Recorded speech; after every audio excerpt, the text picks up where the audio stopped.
الحمد لله رب العالمين والعاقبة للمتقين والصلاة والسلام على أشرف الأنبياء والمرسلين وعلى آله وصحبه أجمعين أما بعد. புகழ் அனைத்தும் வல்ல ரப்புல் ஆலமீனிற்கு உரித்துண்டாகட்டுமாக.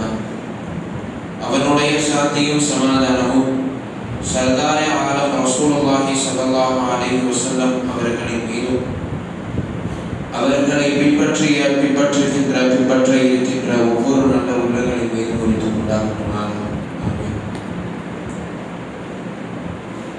அல்லாஹ்வினுடைய ஒரு மாபெரும் கிருபை, குர்ஆனின் 7 அரை ஜுஸூக்களை நிறைவு செய்தவர்களாக நாம் இங்கே அமர்ந்திருக்கிறோம்.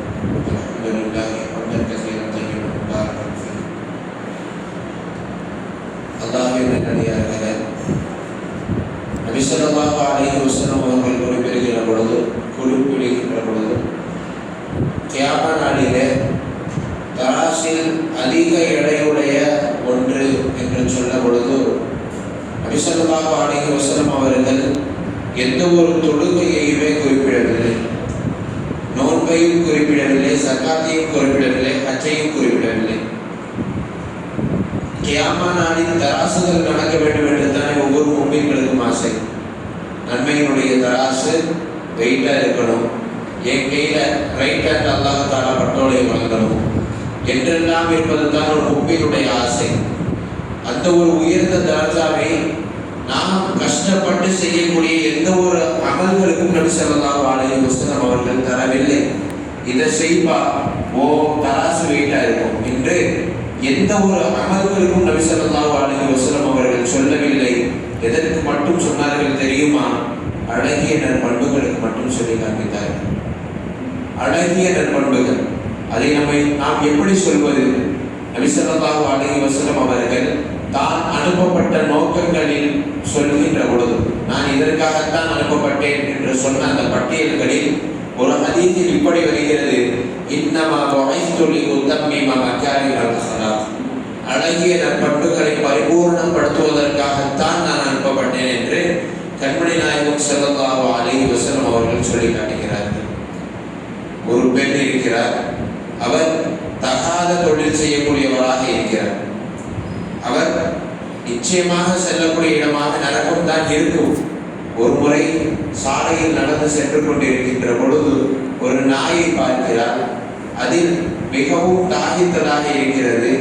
சற்று சிரமப்பட்டு அதற்கு தண்ணீர் புகுட்டுகிறார். தண்ணீர் கொடுக்குறாங்க. ஐயோ, நாய் தாகமா இருக்குதுன்னு சொல்லி தண்ணி எடுத்து கொடுக்குறாங்க. அவரை பற்றி, அவருடைய நிலையை பற்றி சொல்லுகின்ற பொழுது இப்படி பதிவு செய்கிறார்கள், அவள் சுவனவாசி என்று பதிவு செய்கிறார்கள். ஏனென்றால் வாழ்க்கை முழுக்க தகாத தொழில் செய்தவராக இருந்தாலும் கூட அவள் செய்த ஒரே ஒரு நற்காரியம் இறைவனினுடைய பொருத்தத்தை அவளுக்கு பெற்றுக் கொடுத்து விட்டது. எனவே அவர் சுவனவாசியாக மாறி போனார். அப்படியே நேரெதிராக இன்னொரு ஹதீஸை பார்க்கின்ற பொழுது ஒரு ஆகப்பெரும் இபாதத் ஆபிதி, ஒரு ஆகப்பெரும் அபுது, இறைவனை அனுதினமும் வணங்கக்கூடிய ஒரு இறை வழிபாட்டில் இருக்கக்கூடிய பெண்மணி ஒரு பூனையை கட்டி வைத்து அது பசியின் காரணமாக இறந்து விட்டது. அவள் நரகவாசி என்று ஹதீஸுகளிலே பதிவு செய்கிறார்கள். அதில் நிறைய இஸ்திலாஃபுகள் இருந்தாலும் கூட அந்த ஹதீஸுகள் கிதாபுகளிலே இடம்பெற்றிருப்பதை நாம் பார்க்கிறோம். ஏக இறைவனின் நல்லடியார்களே, இப்படி இஸ்லாம் நற்குணத்திற்கு ஒரு ஆக பெரும் தரஜாவை வழங்கி இருக்கிறது. இமாம் கஸாலி நம்ம எல்லாம் கேள்விப்பட்டோம். ஒரு பெரிய இமாம், நிறைய கிதாபுகளை எழுதியவர்கள், கை வைக்காத துறையே கிடையாது, ஆக பெரும் ஆன்மீக வல்லுநர் என்றாலும் கூட அவருடைய வஃபாத்திற்கு பிறகு ஒரு நபர் அவர்களை கனவில் கண்டார்களாம். யா இமாம் கஸாலி அவர்களே, நீங்கள் சொர்க்கத்திற்கு செல்வதற்கான முக்கிய காரணமாக எது இருந்தது என்று கேட்ட பொழுது, நான் ஒரு தடவை கிதாபு எழுதியிருந்தேன். கிதாபு எழுதுகின்ற பொழுது பேனாவின் மொழியில ஒரு இங்கு இருந்துச்சு, ஒரு துளி இங்கு.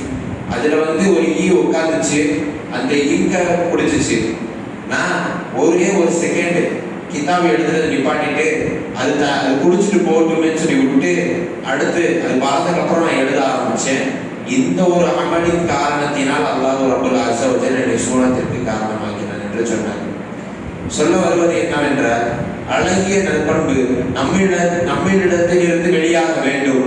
அது சிறிய சந்தர்ப்பமாக இருந்தாலும் கூட நபி ஸல்லல்லாஹு அலைஹி வஸல்லம் அவர்கள் சாலையில் கிடக்கக்கூடிய ஒரு பாதசாரிகளுக்கு இடையூறாக இருக்கக்கூடியவைகளை விளக்கினாலும், ரோட்ல போறோம், ஒரு கல்லு கிடக்கு அது தூக்கி ஓரத்துல போடுறோம், ஒரு முள்ளு கிடக்கு அது தூக்கி ஓரத்துல போடுறோம், ஒரு குச்சி கிடக்கு பஸ் கார் எல்லாமே ஒதுக்கி ஒதுக்கி போறாங்க, நடுவுல போய் தூக்கி ஓரத்துல போடுறோம்.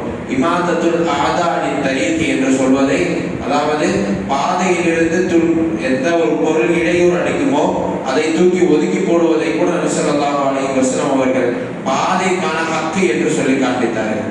அதுபோல நம்முடைய வாழ்க்கையினுடைய ஒவ்வொரு சின்ன சந்தர்ப்பங்களிலும் நம்மிடமிருந்து அழகிய நற்பண்புகள் வெளியாவதற்கு எந்த ஒரு குறைபாடும் நாம் வைத்துவிடக் கூடாது. ஏக ரப்புல் ஆலமீன் அதற்கு அருள்பாலிப்பானாக. வஆஹிரு தஅவானா அனில் ஹம்துலில்லாஹி ரப்பில் ஆலமீன்.